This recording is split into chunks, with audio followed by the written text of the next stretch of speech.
नमस्कार मैत्रिणींनो, सोप्या घरगुती रेसिपीमध्ये तुमचे खूप मनापासून स्वागत। आज आपण घरगुती पद्धतीने शेवभाजी कशी केली जाते ते बघणार आहे। त्यासाठी आपण काय काय मसाला घेतला आहे ते बघूया।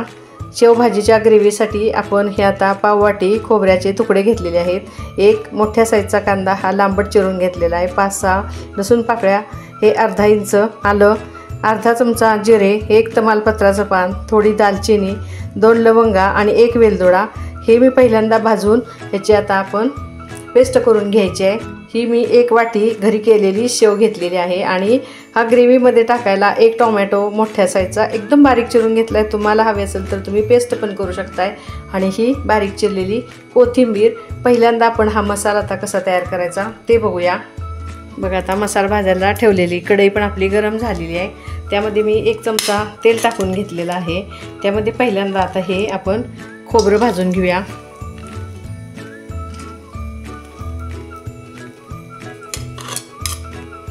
खोबरं आपण हे थोडंसं गुलाबी रंगावर परतून घ्यायचं आहे।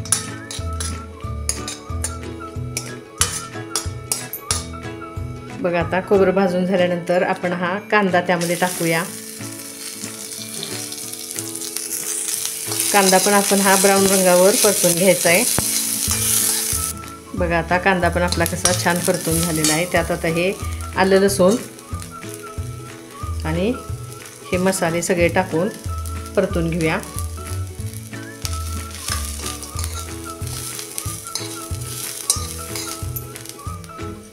या मसाल्यामध्ये वाटायला ही थोडी कोथिंबीर मी ह्यात दाखवलेली तुम्हाला त्यातली टाकून घेते आणि उरलेली कोथिंबीर आपण वरनं टाकायला ठेवणार आहे। बघा, आता मसाला आपला छान असा परतून झालेला आहे।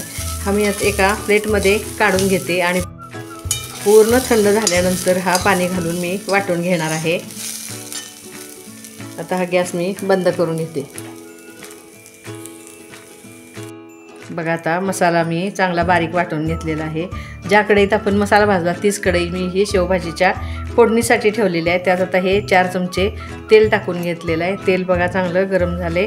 आता ह्यामध्ये आपण टाकलेलं आहे 1 तमालपत्राचं पान। त्यामध्ये आपण हा बारीक वाटलेला मसाला हा पाणी घालून वाटलेला आहे। चांगलं तेल सुटेपर्यंत आपण चांगला परतून घ्यायचा आहे।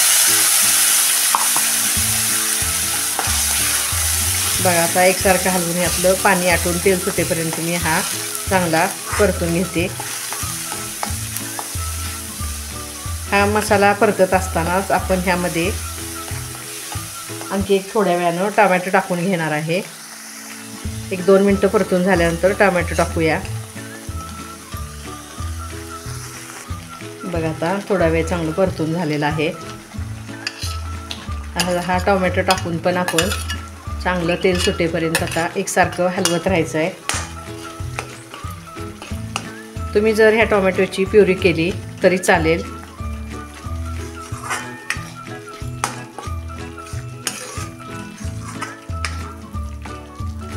बघा, आता टोमॅटो पण चांगला मऊ पडलेला आहे आणि मसाल्याला पण आपल्या चांगलं तेल सुटायला लागलेलं आहे। त्यात आता चवीनुसार कांदा लसूण चटणी टाकायची आहे। हे मी 1.5 चमचा टाकून घेतली आहे। हे पण आता मसाल्यामध्ये चांगले आपण परतून घेऊया।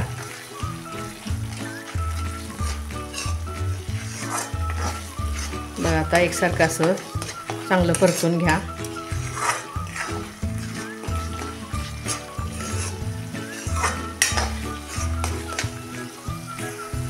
बघा, आताच कसं ह्या मसाल्याचा छान असा सुगंध सुटलेला आहे आणि तेल पण बघा कसं ह्या मसाल्याला सुटायला लागले। आता ह्यामध्ये टाकायचे आपण ही अर्धा चमचा कसुरी मेथी। ते आता अशी हातावर घ्या आणि अशी चोळून ह्यामध्ये टाकून घ्या, म्हणजे ह्या कसुरी मेथीचा पण स्वाद ह्या आपल्या मसाल्याला छान लागतो।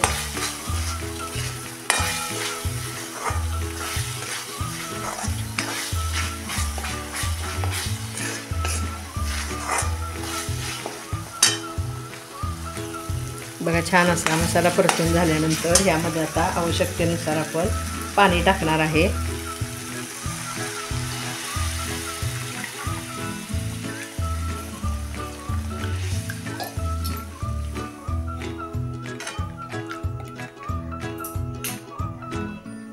हे बघा मसाल्याचं भांडं पण हे खळबळून मी असं त्यात पाणी टाकते.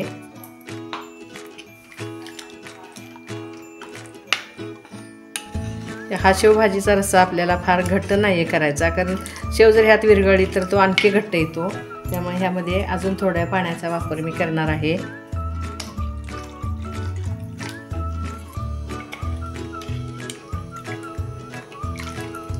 बघू शकता ह्या रश्श्याची आपल्या कन्सिस्टन्सी. ह्यात आता टाकूया चवीप्रमाणे मीठ.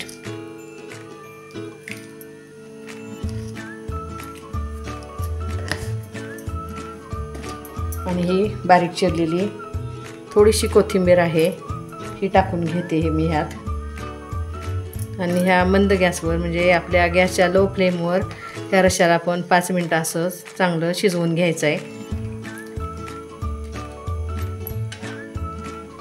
बघा आता ह्या रश्श्याला लो फ्लेमवर गॅसच्या कशी छान उकळी आलेली आहे. कट पण बघा किती छान आला आहे. आता आपण ह्यामध्ये जर शेव टाकली तर आपण जेवायच्या वेळेपर्यंत ती पूर्ण मुरून जाते, मऊ पडते. म्हणून ही जेवायच्या वेळेसच ह्यामध्ये आपण शेव टाकायची. आता मी ही शेवभाजी सर्व करते. बघा आता ह्या बाउलमध्ये पहिल्यांदा आपण ही अशी शेव टाकून घेऊया आणि त्यावरती ही आपण शेवभाजीचा रस्सा ओतायचा आहे.